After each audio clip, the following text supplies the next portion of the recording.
Estar aquí en un espacio de cultura como este, aquí na vila de Ponteceso, nada menos que na vila das nosas raíces literarias máis profundas, o noso himno de Galicia, ¿no?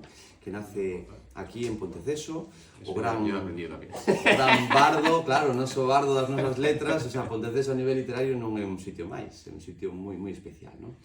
Pásome a castellano, porque tenemos aquí vamos, si es así, da limpio, lo entiendo. Si queréis a mí, por mí no tengo ningún problema. Bueno, no, me voy a pasar a castellano. Un placer contar con que nos ceda María, pues, una librería tan bonita como esta, ¿no? Un sitio tan acogedor. A veces las librerías son un poco hostiles, pero esta es todo lo contrario, ¿no? Luminosa, ¿verdad? Con los libros se ven las portadas, no solamente los lomos. Bueno, esos detalles que marcan diferencia. En esta actividad convocada por Ponteceso Cultura Permanente, unha actividade máis, non? De todo ese movimento cultural que sempre está vivo aquí en Ponteceso, con esa gran asombra de esa gran figura de Pondal, evidentemente. Y bueno, y un placer contar con... algún día estudiaremos, como se estudia hoy en los libros, a la generación del 98, a la generación del 27 y a todos esos grandes autores que marcaron una época. Algún día estudiaremos a Mañas como uno de esos autores que marcaron una época.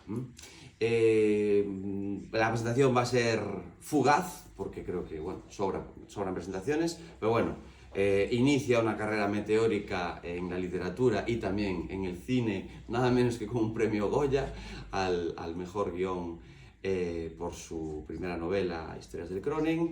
Se dedica a la novela denominada neorrealista durante un tiempo y va combinando con muchas otras disciplinas. Y por fin convergemos en Úbeda, en el certamen de novela histórica de Úbeda, porque José Ángel es uno de los grandes nombres de la novela histórica en los últimos años, en la literatura española, ¿no?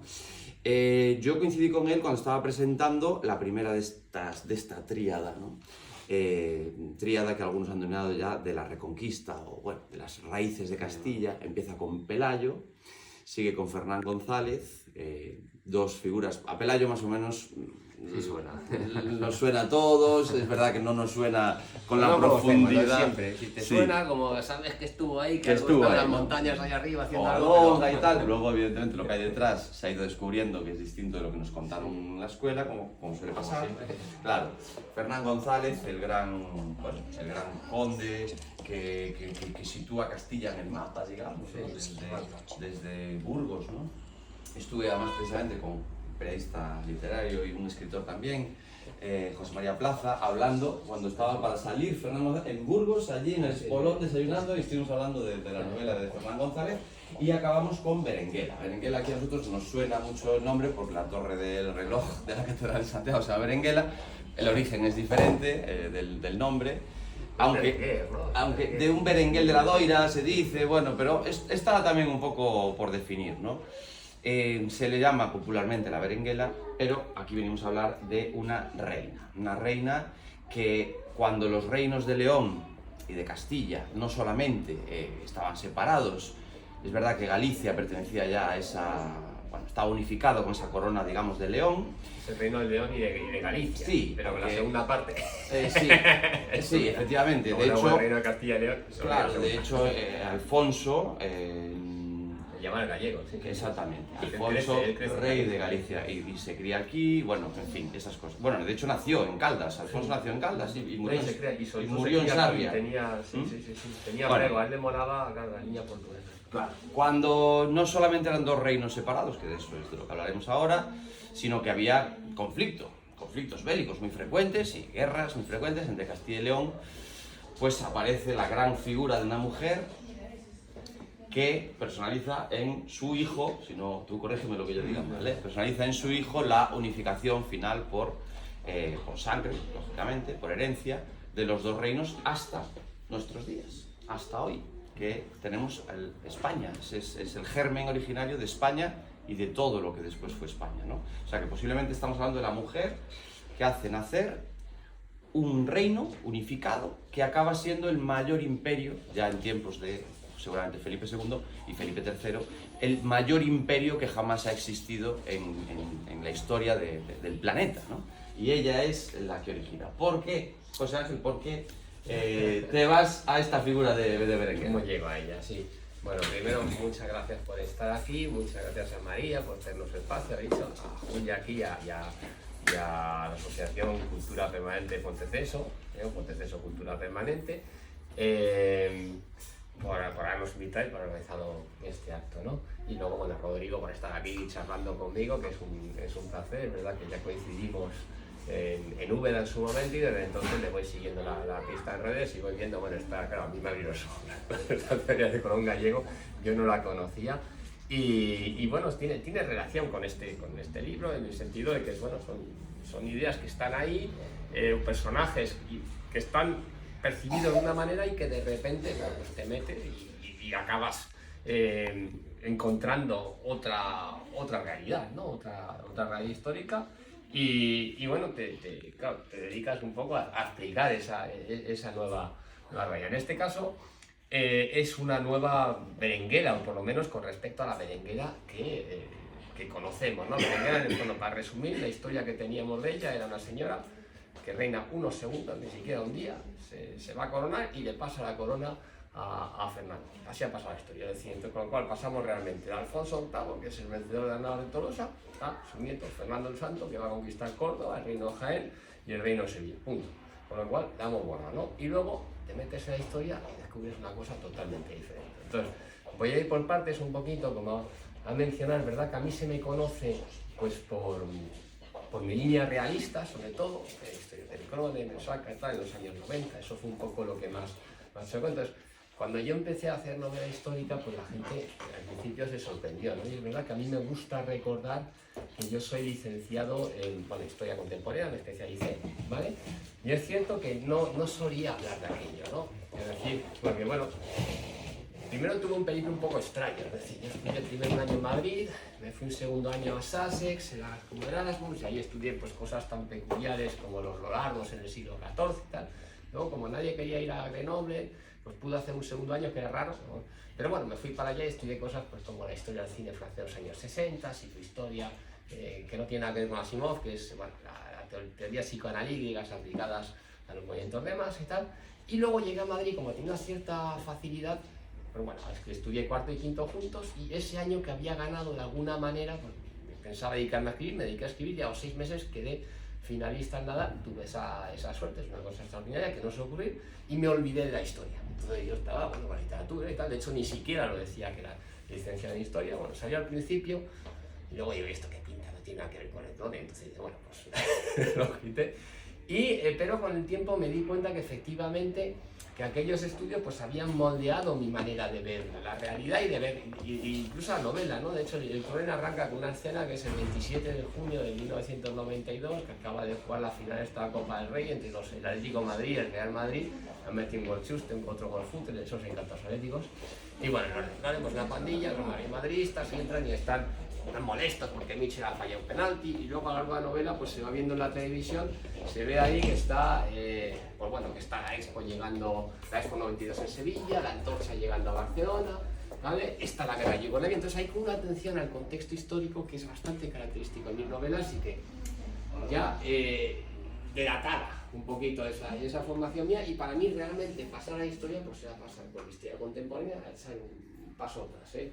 Yo siempre digo que a mí me interesa la realidad social en la que vivo, y a veces la miro de frente, que es lo mismo, y a veces la miro a través del retrovisor. Pero muchas veces para entender lo que pasa en el presente, ¿no?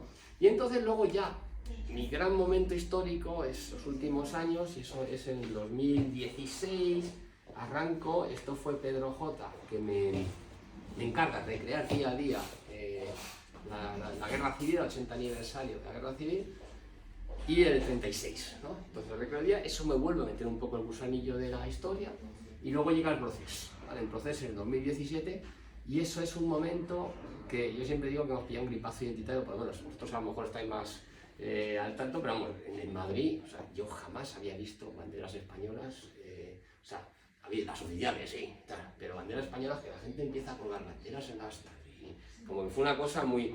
Y a mí me impactó mucho. Entonces tuve que reflexionar mucho, y de repente me apeteció y dije, bueno, quería entender en qué país vivimos, ¿no?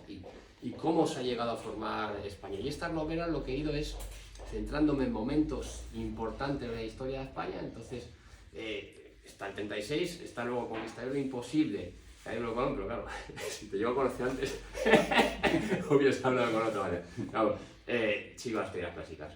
Y luego Guerrero, y me centro en lo que es América, porque no se puede entender América sin entender lo que es España, lo que es España, lo que es entender América, están muy interrelacionados, ¿no? En el hispano me voy a Numancia, que es el momento donde la conquista de la península por los romanos, me parecía un momento importante, y luego en esta trilogía pues he ido a eso que llamamos Reconquista, pues a 3 momentos que me parecía importante, ¿no? El primero, con lo que es el nacimiento del reino de Asturias, la batalla de Covadonga, ya sabéis que está todo cuestionadísimo, ¿eh? Hay negacionistas de Pelayo, negacionistas de batalla y negacionistas hasta la invasión. Olagua ha tenido muchísima influencia, es muy interesante, es un personaje, tiene un texto que se titula los árabes nunca invadieron España, no lo digo más, ¿vale? Yo titulé un artículo así, empezó de poco, arrasé. Y tiene cosas, está muy rebatido, es muy cuestionado, ha funcionado mucho en Andalucía, el andalucismo es un sentimiento, o sea, es soterrado, ¿vale? Es un poco el tapado, ¿eh? Pero tiene la cultura andalucista tiene muchas peculiaridades y están haciendo un trabajo cultural muy interesante con Almuzara, sacando unas ideas curiosas, y bueno, este es uno de estos temas, ¿no? Luego, ha dicho muy bien Fernán González, me interesaba en ese momento, decir, claro, yo trabajo un poco las líneas mías, mi madre es asturleonesa, ¿vale? Y mi padre es castellano, entonces he tirado pues por la línea que a mí, que si llego a hacer en Lleida, pues estaría hablando seguramente de con Aragón, si llego aquí, pues a lo mejor estaría a tomar de Portugal, etc. Pero bueno, esa línea, y yo quería entender por qué Castilla, que es un territorio, joder, que tarda muchísimo en aparecer, es un condado y estos, y qué es lo que tiene para convertirse luego en la locomotora que va a ser España, porque claro, en Castilla no entiende nadie, ¿no? Yo siempre digo, la tradición, el reino es una especie de proceso exitoso. Es decir, en Castilla la hija se va a comer a la madre, que es una escisión del reino de León, que a su vez es una continuidad del reino Astur-Leone, toda esa zona. Y bueno, quería un poquito entender eso y me centré en la batalla de Simancas, que es una batalla muy... Se visualiza menos, pero muy importante. En 939 esto lanza Derramán III, que es el constructor de la mezquita de Córdoba. Y si veis la mezquita, y bueno, en esa época Córdoba era esplendorosa, tenía 450.000 habitantes, era posiblemente la ciudad más grande, vamos, y de Europa, vamos. Lanza una campaña que él llama ya la mezquita dice que que era un megalómano, que estaba, y lanza la campaña, la bautiza como la campaña del poder supremo, ¿vale? Según las fuentes de la época eran 100.000 hombres, no serían tantos, desde luego, pero unos cuantos serían, y el objetivo es hacer que si llega a caer el reino de León, pues a lo mejor se hace con toda la península. Bueno, y me parecía ese momento también era interesante, y luego ya me voy al último tramo, que es, me voy abajo y ya me voy a la batalla, ya sabéis, la Nava de Tolosa, pues 1-2, son esas fechas que nadie puede olvidar, es muy sencillita, y es ese momento en el que el partido de eso que llamamos Reconquista, pues ya está, ya sabemos que va, como dicen en términos futbolísticos, está ganado, o sea, sabemos que van a ganar los cristianos. De hecho inmediatamente va a caer Córdoba, que eso es el granito de la Reconquista, o sea, más que Granada es una cosa simbólica, pero Córdoba era la capital del califato, y Córdoba y luego está el reino de Jaén y el reino de Sevilla, y Juan Eslava Galán, es verdad que es andaluz, nos dice por eso que Fernando el Santo es el rey más importante de la historia de España, porque entra toda Andalucía lo que va a ser España, ¿vale? Entonces era eso, mi primera intención, dice, bueno, yo iba a la batalla, era eso, y es verdad que yo digo, bueno, personajes en torno, y el característico es Alfonso VIII, ¿no? El vencedor de la batalla naval de Tolosa, y el de Peñaperros, la carga de los 3 reyes, estaba muy visto, ¿sabes? Yo procuro un poco personajes pues, que sí suenen, pero que tampoco sean, pues Pelayo, pero no del todo, Fernán González sí te suena, pero tampoco tal, y me parecía muy visto. Y luego Fernando el Santo dice, también me parecía muy visto. Y es verdad que hablando con tenía problemas, y hablando con mi editora, y ella me dijo, ¿y por qué no te fijas en Berenguera? Y yo digo, Berenguera, pues no pinta nada Berenguera, así la corona y tal. Y luego digo, bueno, pues ¿por qué no cambia? Cambia, es verdad que los dos antiguos son varomos, todo con un punto de vista femenino, pero yo pensaba que iba a ser un punto de vista, o sea, me imaginaba además una mujer frustrada, amargada por las circunstancias, ¿no? Y claro, ahí entré como, no tengo donde nada, pero bueno, pues pero a mí me vale, para mí me va a servir como punto de vista, para mi batallita, mi no sé qué. Y ahí la sorpresa mía fue tremenda, de aquí, pues cuando me meto con ella, empiezo a ver y me doy cuenta que es un pedazo de bicho político, o sea, es un animal político, es una diplomática primera, es una tía con un carácter del demonio, y empiezo a ver lo que, y me doy cuenta de que tiene, sobre todo, tiene un protagonismo absoluto en esta unión entre Castilla y León que yo no conocía bien, ¿vale? Las circunstancias, y tanto así que de repente me cambió la novela, o sea, que pasé de mirar hacia Despeñaperros, o como se dice, y también, y me lié con este asunto que es muy, a mí me ha parecido muy interesante y muy desconocido, y su rol, bueno, ya veréis, ahora lo vamos a poner, que tiene eso, y ahí llegué a Berenguera.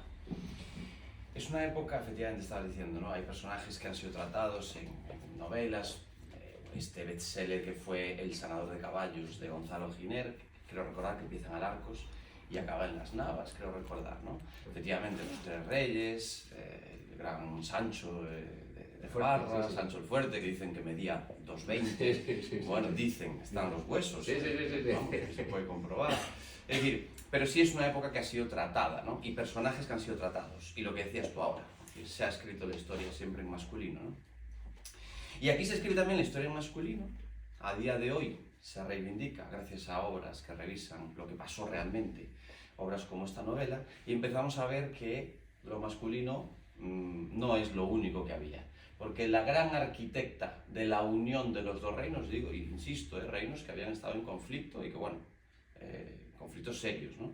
Pero la gran visionaria que dice estos dos reinos se unifican en la figura de mi hijo es ella. Sí, totalmente. No, ella, hay que decir sí que esto es complicado, porque claro, hay que empezar a, como no conocemos bien el siglo XIII, que lo que dices, León y Castilla ya habían estado unidos, ¿eh? Hay un momento entre Fernando I, Alfonso VI, Urraca, de León, que es la primera reina en toda Europa, primera reina medieval, bueno, península francesa. Y Alfonso VII, ¿vale? En ese momento ya había estado, y es cuando se muere Alfonso VII que se vuelven a separar, y empiezan los conflictos, y hay bastantes guerras, hay litigios, hay una serie de castillos fronterizos, hay muchos problemas, pero había esta noción de unidad, y de alguna manera estaba en el aire que tarde o temprano iban a volver a unirse. El problema era cómo, ¿vale? Si iba a ser la madre que se iba a comer a la hija, o si iba a ser la hija que se iba a comer a la madre. Ya sabemos la historia, pero ahora vamos a ver cómo, y vamos a ver que el rol de ella es crucial, ¿no? Entonces, ahí hay un tema, hay un tratado súper importante para la historia berenguera, hay que conocer, que es el Tratado de Sagún. Entonces el tratado decía que si uno de los reyes moría sin descendiente varón, el otro podía reclamar esa corona. Y esto afecta directamente a Berenguera. ¿Por qué? Porque Alfonso VIII, el rey de Castilla, que es su padre, ¿vale? Lo tenía muy en mente y ya le empezaba, y sobre nacían hijas. Y con la cuarta hija. Bueno, entonces, desde el principio, los abogados, ya sabéis, los abogados siempre están ahí negociando a favor de ellos, los castellanos empezaron a decir que, bueno, que como era latín, que era filius, no sé qué, pero que eso podía incluir también a las mujeres. Los abogados leoneses no estaban para nada de acuerdo con esa interpretación. Pero bueno, esto está. Y entonces, en previsión de que se pudiera aplicar ese tratado, pues él va a educar a Berenguera como heredera, pero no solo la va a educar, que es muy importante la educación, porque la diferencia con Juana de Castilla, que llamo loca, es que a Juana nunca la educaron para gobernar. Entonces a ella sí. Entonces le va a dar esa educación, no solo la educación, sino que va a decir, las cortes de entonces, que eran las curias extraordinarias, 2 veces la juraron heredera. 2 veces, con lo cual, entonces eso a ella, o sea, ya le da la psicología, no es la misma, es decir, no, sino que está en representación, está pues como la Leonor esta, que va por ahí a todos estos sitios, pues eso es muy importante en la composición que tú te haces del rol que puedes jugar, ¿vale? Y luego es muy importante, como dices, tenía referentes, es decir, por una parte estaba Urraca, que ya es verdad que está entre Alfonso VI, Alfonso VII, tuvo muchos problemas, pero bueno, ya había habido una reina en León, y sobre todo ella es la nieta de Leonor de Aquitania, ¿vale? Que es quizás la reina más poderosa y más libre de la Edad Media. Su madre, la hija de Leonor, es Leonor Plantagenet, que es la que se casa con Alfonso VIII, y ella tenía, claro, es su abuela. Entonces ya tenía dos referentes de que, oye, que las mujeres pueden reinar. Porque si no hubiera eso, pues queda entonces la educan. La tía era muy buena, ¿eh? Era yo siempre digo que era superdotada política, pero no basta con ser, no, es que tienes que tener mucha cosa. Entonces, la educación es muy interesante y muy importante, porque si Leonor de Aquitania, si veis ese sepulcro, se han visto que es muy divertido. Bueno, no muy divertido, que es muy significativo. Se representa a sí misma, evidentemente, con un libro. ¿Vale? Es decir, yo soy una mujer culta. Señores. Y esta familia era muy culta. Claro, tenía por una parte toda la cultura provenzal, los trovadores, los tal, y por otra parte es que esa Castilla es lindera con el imperio, con los árabes. Entonces, ya sabéis que cuando se traduce Aristóteles un poco más tarde, con la escuela de traductores en Toledo y tal, de repente sube el nivel cultural del continente europeo 3 metros. Eso para darle importancia, y lo tienen los árabes. Entonces había muchos intelectuales que venían a estudiar lo que pasaba, ¿no? Y había gente, de verdad, que nos olvidamos. Y hoy parece, dice, claro, como ves 4 piedras ahí en Castilla, dice, mira, y tenemos mucho la idea 98 y tal, pero claro, García Campos, que era el canciller de Castilla, había estudiado en la Universidad de París y en Bolonia, ¿vale? Con el latín la gente se movía mucho, nosotros muy bien, por el San Camino, la importancia del Camino de Santiago, hay muchas conexiones, hay mucho más intercambio cultural que la gente piensa, ¿no? Jiménez de Rada, que fue arzobispo de Toledo, te hablaba 12 idiomas, yo no sé, era una cosa, es decir, que tenemos tendencia a pensar que estos tíos no sabían ni cocer, o sea, nos despreciamos un poquito, ¿no? Entonces, dentro de ese contexto eso también es importante, es decir, está en un sitio donde hay cultura de verdad, y a ella le dan ese rol, tiene esos referentes, y luego ya llega su personalidad, que es muy buena, es tremendamente inteligente, cómo juega con todos los elementos para conseguir sus objetivos, y luego, como siempre, los triunfadores tienen una parte también de suerte, ¿no? Que hay, o sea, sobre todo, ya digo, en la suerte es al principio, ¿eh? Que el momento más difícil, más duro de Berenguera es, o sea, a Berenguera, digamos, vamos a ver, has mencionado la batalla de Arcos, y que está vinculada a las Bravas de Tolosa. La batalla de Arcos fue la Brava de Tolosa, solo que ganaron los almohades, ¿vale? Y fue tremendo, fue una derrota de Alfonso sin paliativos, lo dejaron hecho unos cuadros, escaparon 20 tíos, y si llegan a aprovecharse, podía haber caído incluso el reino de Castilla, o sea, fue un momento muy dramático. Entonces Alfonso VIII tuvo la suerte de que el imperio almohade tenía problemas en África, en la retaguardia, y tuvieron que frenar, y se pudo recomponer. Pero, entre tanto, el reino de León, estaba Alfonso IX, el rey de León, que era primo, que sus padres habían sido hermanos, era primo de Alfonso VIII, que llega tarde de hecho, Alfonso VIII se precipita porque quiere la gloria para él, y el otro, claro, cuando llega se encuentra en Toledo y dice, mira, que se arranca novela, y dice, tío, te has pasado, estás fatal, y te vas a cagar, básicamente, ¿no? Y el otro, en la Edad Media, cuando quieren vender las cosas a guerras, procuran hacer un matrimonio, ¿vale? Un matrimonio entre lo típico, a veces hayan bien, a veces no, pero bueno, las mujeres era una moneda de cambio importantísimo, ¿no? Entonces al final Berenguera, que era una joyita porque era la primogénita, claro, luego ha salido otro Fernando de Berenguera, y un Enrique más tarde, pero en ese momento salieron y se puede morir, la gente se moría muy rápido y efectivamente se van a morir, ¿vale? Con lo cual eso tenía mucho valor. Y Alfonso IX lo acepta, entonces se van a casar, ¿vale? Y hasta ahí todo bien, o sea, Berenguera va a cumplir, y luego ahí llega el problema, es el Papa. Entonces el Papa, Roma, estamos hablando del siglo XIII, es el siglo de mayor poderío de Roma. Es el siglo de las cruzadas, de hecho, las Bravas de Tolosa es una cruzada, y nosotros visualizamos muy bien las cruzadas de Oriente, de Juan Sitier, es decir, bueno, Ricardo Corazón de León es el tío de Berenguera, porque es el hermano de Leonor Plantagenet, que es su madre, ¿vale? Y eso lo visualizamos muy bien, ¿vale? En Francia visualizamos muy bien los cátaros, también como los albigenses y como entre los sanguifuegos, eso también es, pero en España le damos una visión más local, más peninsular a este tema dentro de la Reconquista, no sé qué, cuando vinieron franceses, luego hubo una serie de problemas y tal, pero fue una cruzada exitosa, además, ¿no? Se puede incluso concebir todo el proceso de Reconquista en términos de cruzada, pero bueno, estamos en eso. Entonces, Alfonso VIII va a tener esta posibilidad esta gran derrota, que luego va a tener la suerte de tener la reválida, de la revancha con la Nava de Tolosa, pero Pero consecuencia de Arcos tiene que ceder una cosa que no le habría gustado porque Berenguera estaba destinada a otras cosas, en un momento intenta casarla con un alemán, no sé qué, y de alguna manera él no quería dársela a León, ¿vale? Y bueno, es un triunfo, en ese momento parece un triunfo de Alfonso IX. Interviene Roma y anula el matrimonio con sanguinidad. Entonces, esto era un juego, porque por una parte anulaban a punta pala, pero normalmente lo que hicieron, que es lo que hizo Berenguera y tal, se mantienen en rebeldía hasta que nace el varón. Es decir, si la anula el segundo año, se mantienen 7 años, 5 años en rebeldía. Bueno, ya el Papa les haya marrajo por toda la mesa y tal. Y al final sí consigue que se separe, pero ya se vuelve con un hijo varón, que va a ser Fernando el Santo, ¿vale?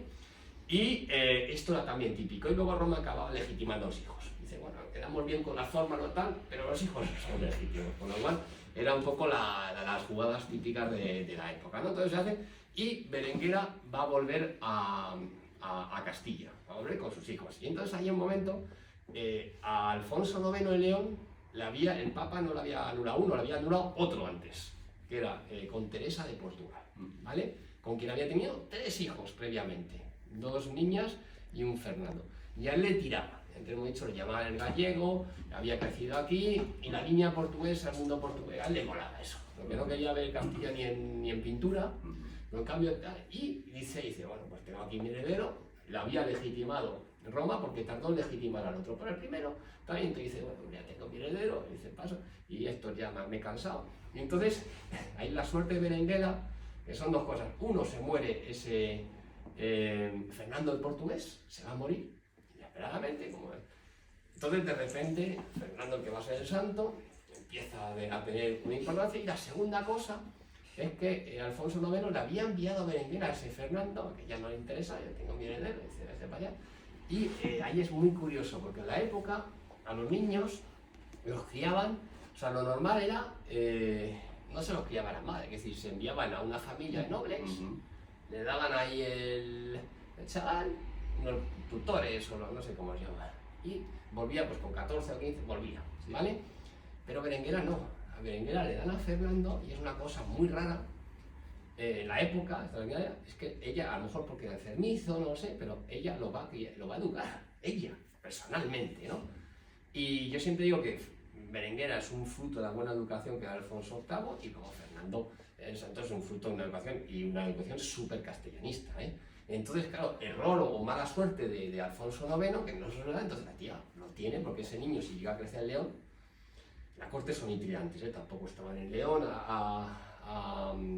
aquí Alfonso IX gustaba, bueno, cada vez que vencía nada iba a Santiago, de hecho está enterrado en Santiago, con su padre y tal, y en Toro, sobre todo le gustaba mucho la ciudad de Toro, era donde se sentía más como la ciudad de León, le traía, no le acababa de gustar. Pero bueno, estaba eso, y si Fernando el Santo llega a crecer, pues le habían inculcado otras ideas, otras nociones, y no habría sido como esto es Berenguera, pero claro, de repente todavía está lejos esto, hay otras personas de medias, y ya llega el gran momento de Berenguera, que es llega la Nava de Tolosa. La Nava de Tolosa, después, claro, hay una hambruna, hay un momento muy crítico, porque claro, para montar ese ejército y ese tal, tienes que esos hombres que están luchando, están levando, eso no está en la tierra, trabajando a la tierra. Con lo cual, una consecuencia de la Nava de Tolosa, que sería que al año siguiente hay una hambruna tremenda en Castilla, hay mucho tal, bueno, todo se empieza a conjuntar y ahí muere hasta la punta, ¿vale? Se muere primero Alfonso, bueno, se muere el heredero, el hermano de Berenguera, otro Fernando, voy a hablar de Fernando el portugués, ese es el que, bueno, este es el hermano, y Fernando el Santo, hay 3 Fernandes, ya sabéis que estos rollos de los medievales se repiten mucho el nombre, pero este se muere unos meses antes de las Navas de Tolosa. Alfonso VIII, que por fin ya había caído en Arcos muy malamente, tiene la revancha, pero se muere al año siguiente. Su mujer, Leonor de Plantagenet, que iba a ser regente, llevaba mucho tiempo, era un matrimonio que debía ser bastante bien avenido, pese a ciertas leyendas que hay, no sé qué, en caso que se muere prácticamente después. Y hay un Enrique que había nacido muy jovencito, y Berenguera va a ser regente de Enrique. pero tiene muchos problemas con una familia, que son los Lara, que era como la familia más importante de Castilla, bueno, y de León, porque habían sido, o sea, el padre de Alfonso IX se había casado en Segunda Rusia con otra mujer, que era la madre, ya madre de estos tres, con lo cual estos tres, además de ser una gran familia castellana, habían crecido en la corte leonesa como infantes, es decir, tenían mucho ego. Yo siempre dice el lema de la Casa de Lara es como que nosotros no descendemos de reyes, los reyes descienden de nosotros, son como muy crecidos.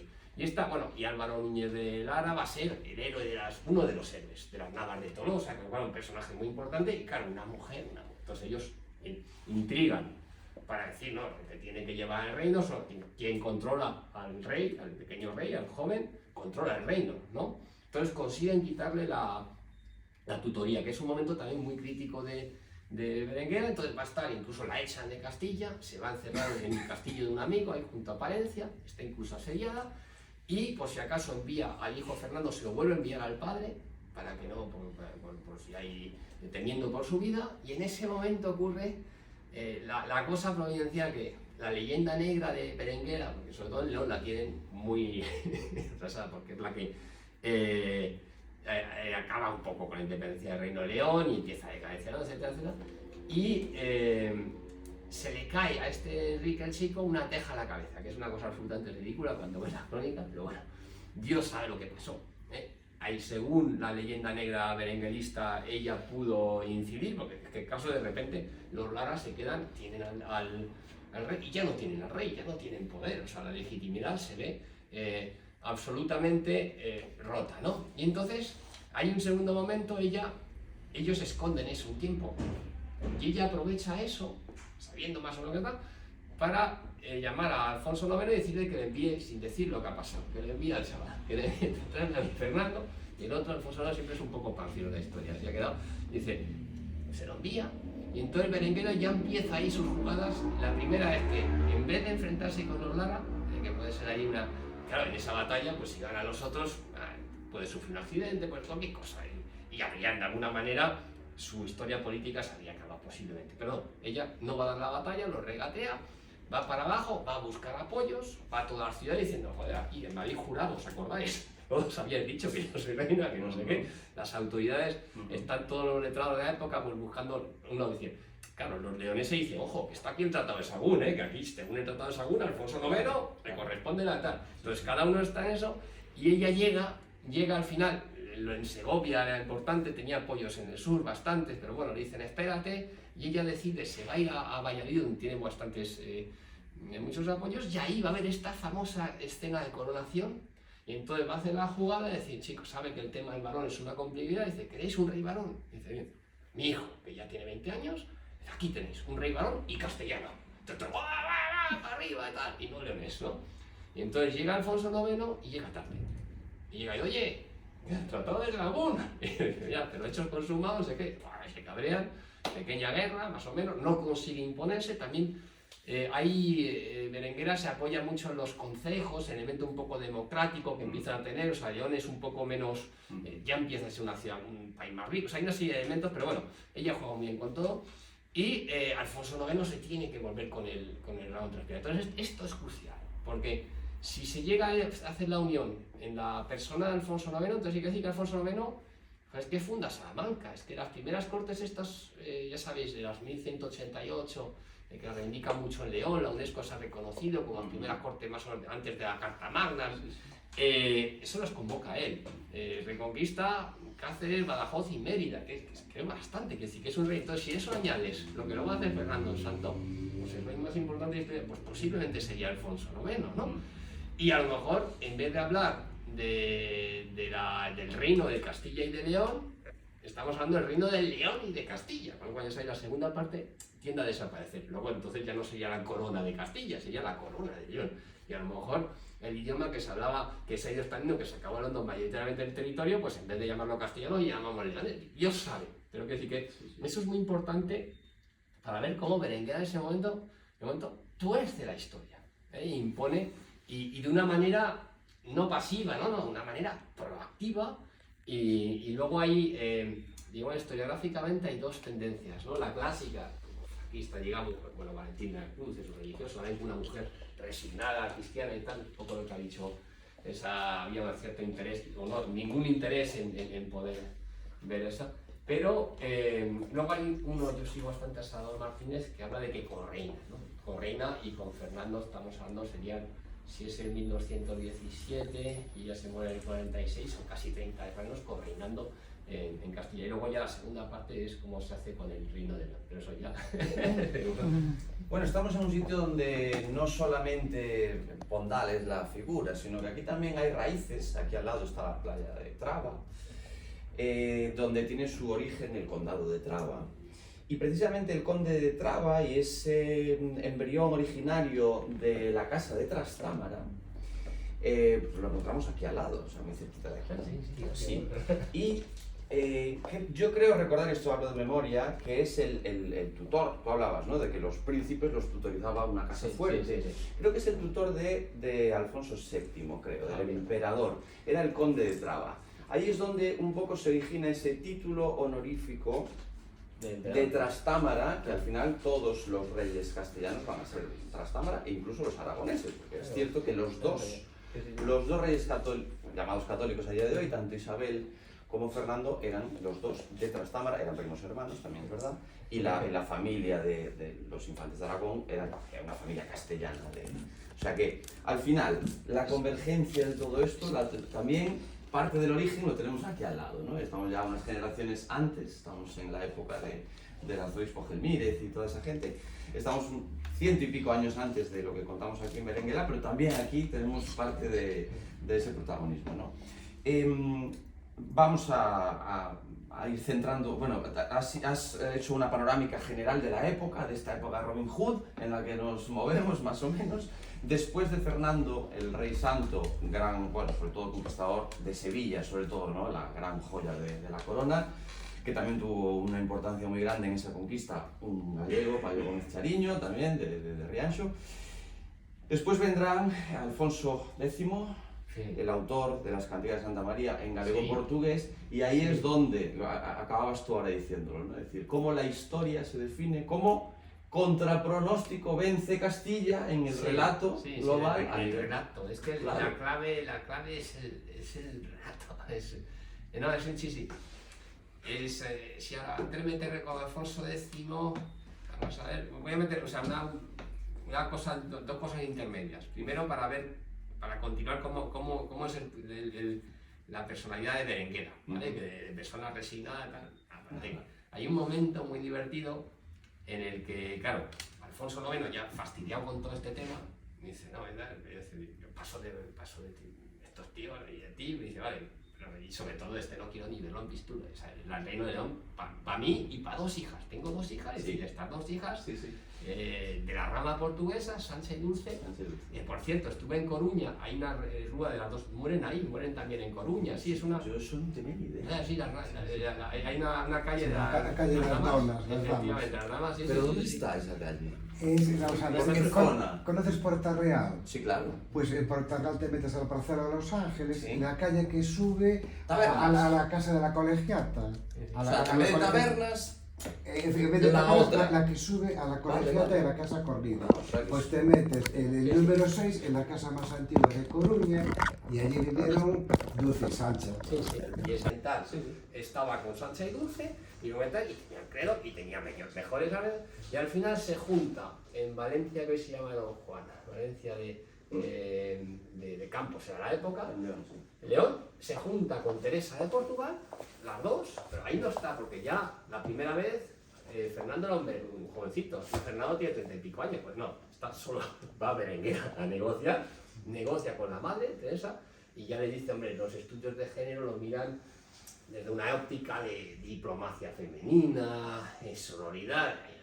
La tía se sentó y le dijo, mira, Teresa, mira, tú tienes esto, tienes el apoyo de tal, muy bien, pero yo tengo esto, yo tengo mucho más, y la cosa, si nos ponemos mal, y corre el riesgo de que acabe realmente mal, ¿no?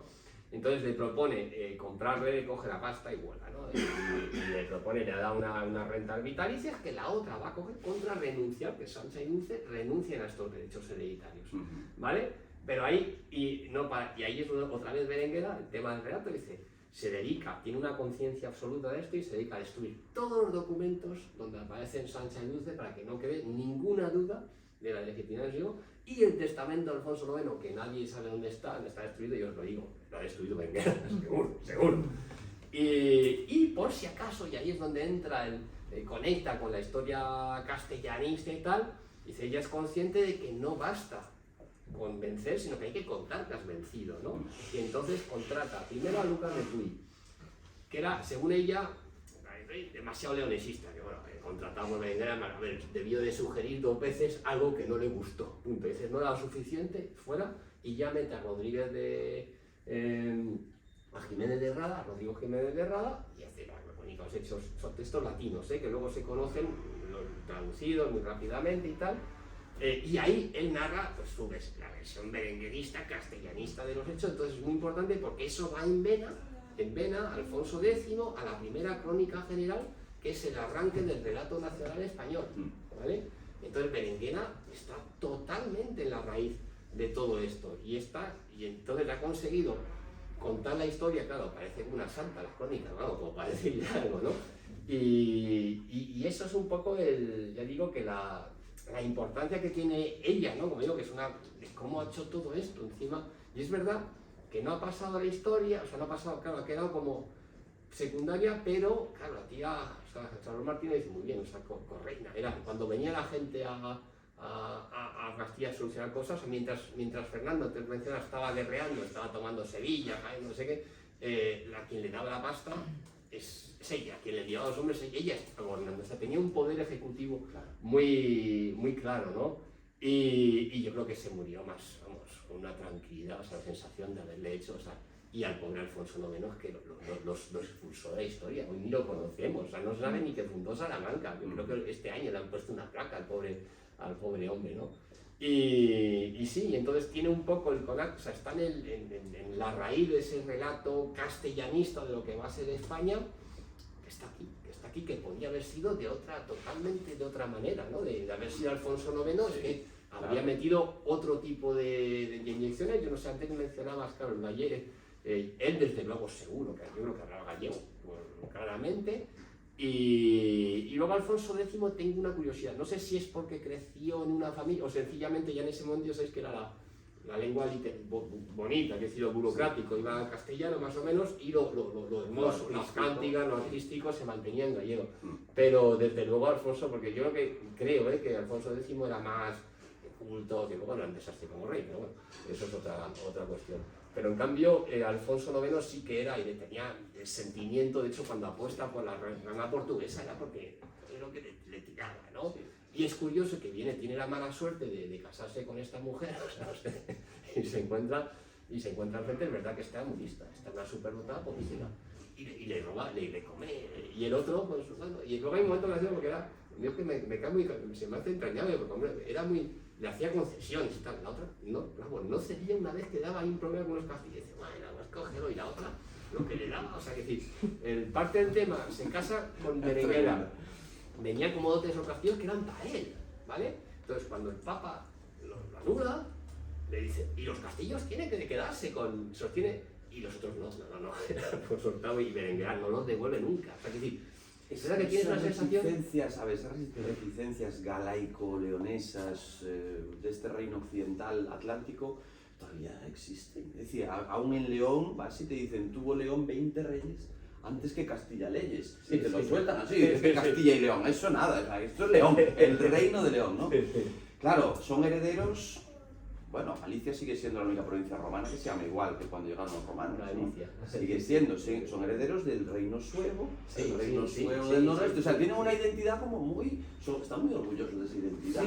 Y luego es el reino asturianés también es la continuidad de que son ellos sus 20 reyes, pero bueno, aquí lo veis, más o menos, todo lo que es el reino de León entonces... Pues de hecho los documentos del Reino de León y Galicia, Sí, ¿no? sí, Que luego sí. ya simplificamos. Aquí La también hemos historiografía puesto- sí, la sí, historiografía bueno, simplifica, pero pero como sí. siempre. Sí, sí. Pero sí que es verdad que es toda esta zona bastante, sí, Asturias entraría, un poco el norte de Portugal, Sí. y luego ya baja la zona que está reconquistando, ¿no? Que es Pero había papeletas de extensión Sí. en vertical. Claro, pero y luego sí, baja, había muchas claro, papeletas. total, claro, que evidentemente, con lo cual toda la imprenta, todo lo que es lo que ha hecho Fernando, que fue una línea muy castellanista, o sea, todo Andalucía reivindica mucho las raíces andaluzes, ya sabéis, las de Infante, se convirtió al Islam, antes de que fuese a Franco, claro, para convertirse en anti por Franco, ¿no? Bueno, antes fue cuando Franco todavía no era, pero bueno, ya apuntaba. Pero claro, o sea, son castellanos, básicamente, y de hecho, hubo algunos, pero ese proyecto, ¿sabes? Las tierras, no sé qué, todo lo importante, lo gordo, se lo queda Castilla, que evidentemente forma, y a lo mejor de entrar de otra manera, pues es que, como siempre, son de esos momentos en que la historia, pues como entre Cartago y Roma se ciña y dice, joder, si llega a entrar Aníbal, no, que coño, ahí tío lo tenías ahí, estás ahí diciendo, quédate coño, que ya está nada.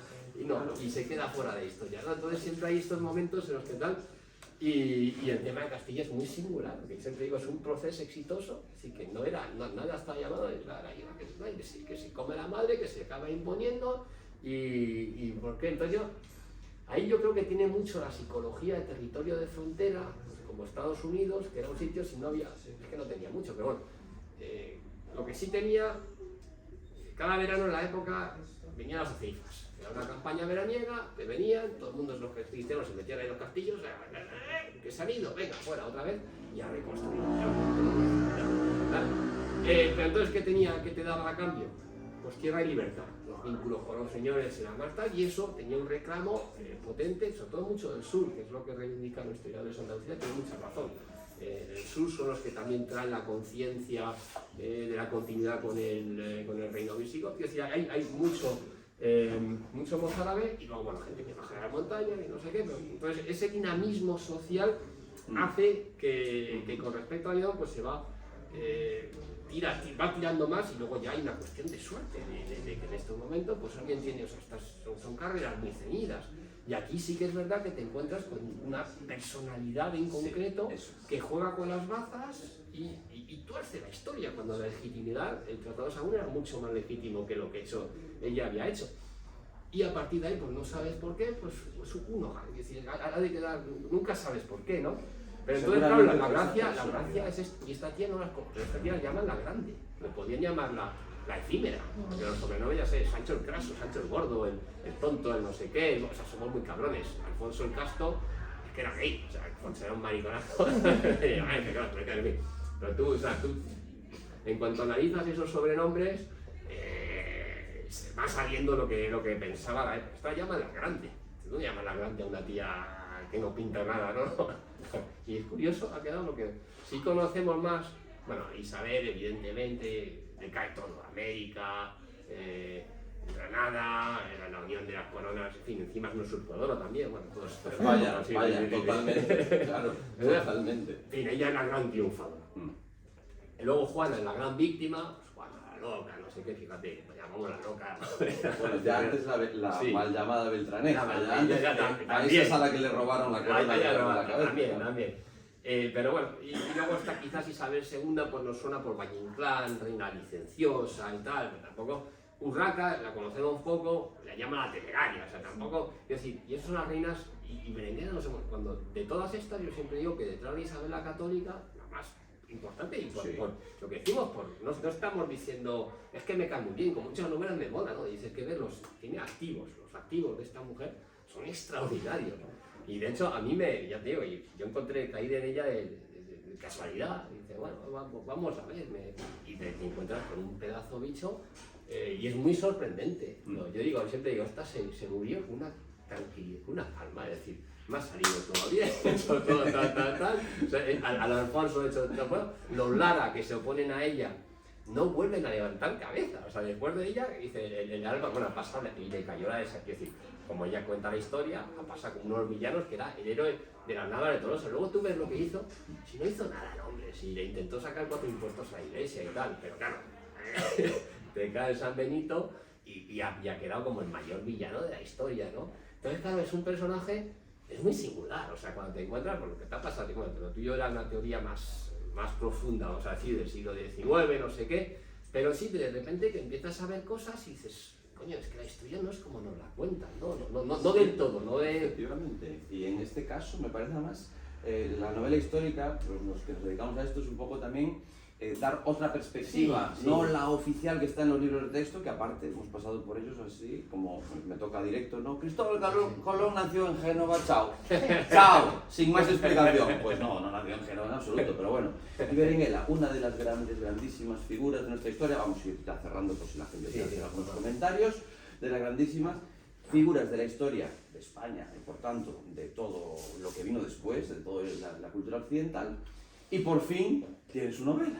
Sí, sobre todo yo creo que son unos activos bastante curiosos, ¿no? Y que parte del placer de la novela histórica, aparte de historia bien contada y tal, es divulgar, ¿no? Es explicar estas cosas que, claro, disfrutamos mucho y sobre todo, yo creo que transmitiendo las sensaciones que hemos tenido, de decir, tío, no, pierdo la vida, dice, Claro.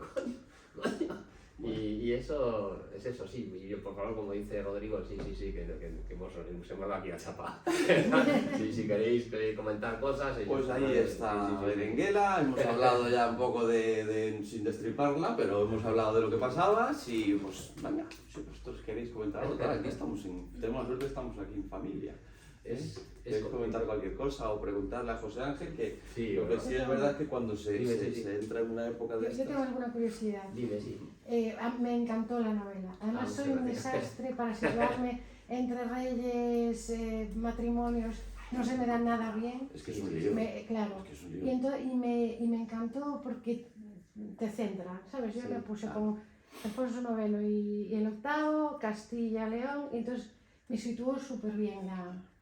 Luego me encantó, a mí me gusta mucho la figura de su abuela, de Leonor de Aquitania. Sí. Y me recuerda, digo yo, parece que la crió ella y no su madre. Parece que su madre es una mujer como de transición y parece que Leonor retoma, tiene mucho más porque era carácter muy la letra. estratega, muy... Sí. No, lo primero dices es que, a ver, cuando una parte novelar la historia, tienes que tener cuidado, o sea, tienes que tener en cuenta que hay lectores y que no conocen. Como habéis visto, es complejo. La época es muy compleja y, por ejemplo, yo arranco el prólogo, es Los dos Alfonsos, así se titula, Claro. y para que veas, y para mí era absolutamente fundamental, dice que veas Alfonso VIII, rey de Castilla, y Alfonso IX, rey de León, y que veas la relación que tienes, y Alfonso VIII, Alfonso IX, para que lo tengas muy claro, porque en adelante dice, ya yo respiraba, decir, venga, vale, un tema padre bien, y esposo, efectivamente. Luego es verdad que luego vas simplificando, por ejemplo, hubo un momento que las cartas ponía el reino de León y de Galicia, y ya empecé a quitarlo. Es verdad que desafortunadamente yo también lo hago porque, claro, digo, voy a confundir, ¿sabes? Va a decir, bueno, pues entonces, pero haces ejemplos, o sea, de ejercicios de cosas para que el lector lo tenga claro, porque si lo empiezas a añadir, bueno, también Castilla y Toledo, antes de que comerse a León se comía Toledo, luego, en fin, estas cosas, pero tú como escritor estás obligado a, los Fernandos cuando llega, yo por ejemplo ahí evito mucho el Fernando portugués, lo que llamo así, hay uno que le evito, evito que aparezca lo más posible para que el Fernando que se quede en la mente del lector sea Fernando el Santo, ¿vale? O sea, que sí, que estás continuamente haciendo un ejercicio de tal, para que el lector, dentro de la complejidad de todos estos asuntos, que se llaman todos iguales, pues que tengan, que pueda, y es súper complejo. Entonces me agrada mucho que me digas eso, porque uno de los trabajos que hacemos es que sea muy inteligible para el lector, que tenga las precisiones máximas, pero que pueda seguir bien sin saturarle de información, ¿no? Y que es complicado, y sabemos que lo histórico es muy complejo, y además tienes que dárselo, que la gente, hay otros temas, la actualidad sí conoces, ¿no? Incluso tú con Colón sí conocemos bastante el contexto, hay ciertas cosas que puedes permitirte y dices, bueno, esto no se sabe, esto no se van a perder, pero hay otras cosas que sí, ¿no? Y quizás cuando vas a la Edad Media es que es muy compleja, luego tienes que poner mapita, los 5 reinos y tal, que además queda muy bonito, me molaba, porque al principio decía, joder, que España pesa mucho, tío. dice, el momento de los 5 reinos. Los 5 reinos cristianos, pues parecía un poco un Juego de Tronos, ¿no? Los 7 reinos también. Da esa... Sí, da ese tipo mucho de... lo de los 5 reinos. Yo iba Sí, a Juego de Tronos. claro, sí, los 5 reinos, pues te da un aura también de Sí. que tiene ese componente, Sí. ¿no? De todo medieval, yo también lo quería, o sea, no quería que tampoco, dentro que es preciso, pero que tampoco esté dentro de no parezca propaganda aquí nacionalista, sino, bueno, que sea, que es una historia molona, que es muy interesante, Claro, que que llega, hay- que te da una... El punto fuerte, claro, de José Ángel. A veces los escritores de novela histórica somos más escritores de histórica que de novela. Tienes que tener muy claro, él como viene de... Claro, yo vengo de otro lado. Viene, sí, claro, además sí. de un estilo narrativo cinematográfico. Sí. Totalmente. Y eso es una maravilla, esto lo dice Alberto Cagliani, otro de los grandes de la novela histórica ahora, dice que no podemos contar el tostón de todo lo que yo me he aprendido. Claro, No claro, puedo soltar claro, todo lo que claro. yo me he aprendido, Es ¿no? que es la gran trampa. Es- Porque tú sabes tanto, hay un momento que sabes tanto del tema porque te lleva... Has tentado contarlo todo. Claro, entonces no puedes dices hacerlo. y no puedes. Entonces tienes que hacer y ese momento es muy...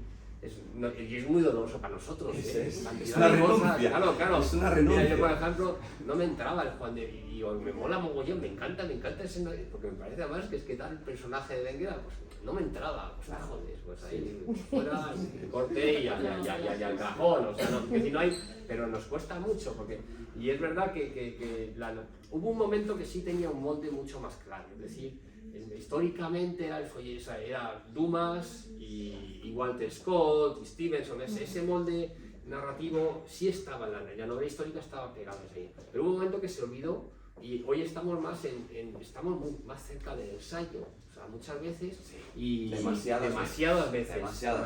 Creo que nos estamos tirando Y piedras. reivindicar, y es verdad que hay que reivindicar un poco esta componente que yo creo que los cineastas lo tienen claro, ¿no? Yo siempre digo, la gente dice, o sea, es verdad que en la novela parece que tienes que estar especializado y yo siempre digo, bueno, mira Ridley Scott, no te molesta que un tío haga una cosa Blade Runner de ciencia ficción y luego pasa una de Gangster en Chicago y va a Gladiator y acaba de sacar Napoleón, pero lo hace todo desde su maestría de la narración, ¿no? Y claro, nosotros es verdad que también a veces le exiges, te gusta, claro, cuando lees una novela yo también me mola que lo que escribe Rodrigo, digo, joder, me mola porque sé que, claro, forma también parte del pacto con el lector, que tiene ese rigor, ¿no? Pero es un equilibrio, sufrimos mucho, es un género muy duro por eso. Y ante la duda, que Parece que prime el el espectáculo. proceso anterior, ¿no? El Sí.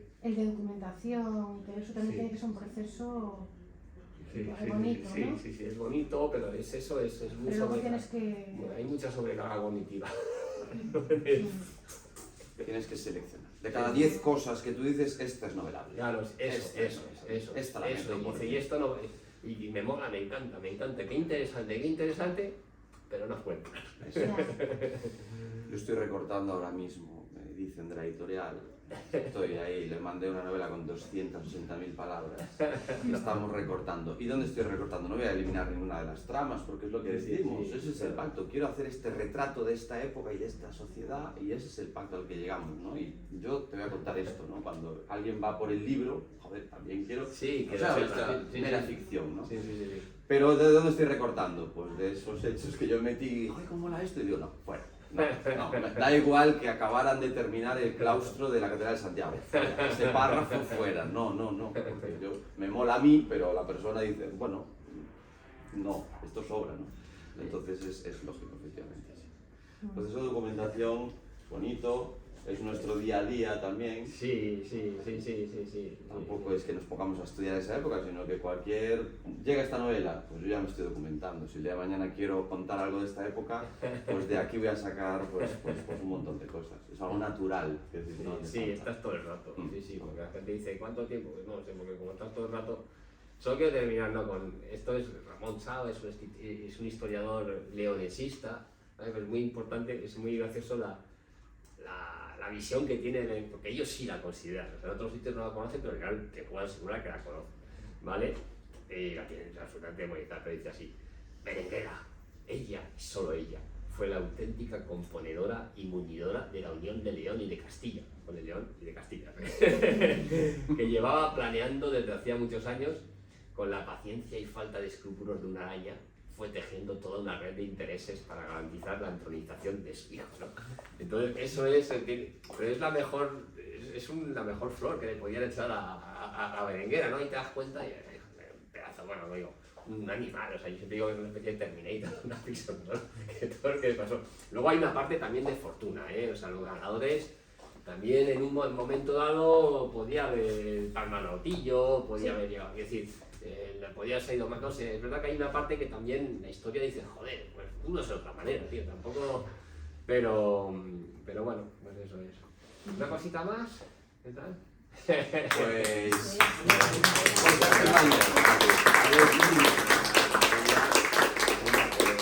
Súper agradable, me encanta lo que ha dicho Rodrigo, es verdad, que el sitio está estupendo, Haciendo los libros de Ponteceso, un templo. Muy bien. Aquí. Ponteceso Cultura Permanente agradece la presencia aquí de José Ángel Mañas, que no pudo tener mejor maestro de ceremonias que Rodrigo Pastoria, autor de libros maravillosos como son Los hijos de Gael, El custodio de los libros y, por supuesto, lo que ya defendía nuestro Eduardo Condal, que Condal era, perdón, Colón era gallego. Claro que sí. O sea, A Condal también. Condal también. Era Manso, el autor de la Compañía de Colón, es de una casa de aquí arriba. Claro. Es de aquí, de Efectivamente. ¿De qué Ponteceso? Sí. Ah, pero no sabía yo. Sí. También, en la zona, también en Sardiñeiro, Marcote, bueno, sí, había estudiosos Pues, aquí. Pero sí, Él nació aquí. hacia aquí Ponteceso. Qué bien, otro motivo más. Bueno, pues nada, agradecer en nombre de Ponteceso Cultura Permanente vuestra presencia y muchísimas gracias. Pues muchas gracias. Maravilla. Una cosa, hay un aperitivo. Ah, sí, pero qué suerte. Pero bueno, José Ángel ahora le toca trabajar. Sí, Le toca trabajar. Ah, yo también, siempre voy sin boli a los sitios. Sí, sí, pero...